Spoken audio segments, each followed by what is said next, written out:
शौर्यं तेजस्विदाक्ष्यं युद्धे चाप्यपलायनं दानमीश्वरभावश्च ক্ষত্রম কর্ম স্বভাবজম। ক্ষত্রিয়ের কেমন কর্ম হবে, ক্ষত্রিয়ের স্বভাব কেমন হবে? ক্ষত্রিয় শব্দের অর্থ হলো যিনি ক্ষত হইতে ত্রাণ করেন তাকে ক্ষত্রিয়। ক্ষত মানে বিপদ, সমাজকে যিনি বিপদ থেকে রক্ষা করেন, ত্রাণ করেন, তাকে বলে ক্ষত্রিয়। রাজাকে ক্ষত্রিয় বলা হয়, দেশ রক্ষককে ক্ষত্রিয় বলা হয়।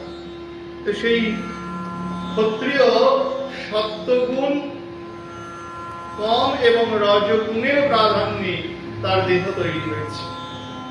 রজগুণ যেখানে প্রধান, সত্ত্বগুণ যেখানে কম, এই গুণাধিক্য নিয়ে ক্ষত্রিয়ের দেহ গঠিত হয়েছে।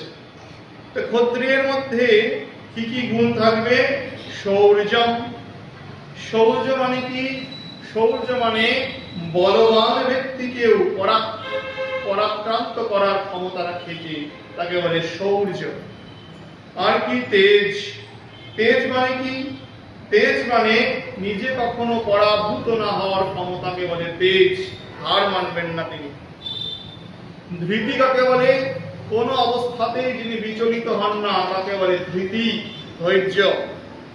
আর কি? দাক্ষ্য। দাক্ষ্য মানে হলো, দাক্ষ্য শব্দের অর্থ করতে গিয়ে বললেন কোন কার্য খুব দ্রুত সম্পাদন করার ক্ষমতা যিনি রাখেন তাকে দাক্ষ্য।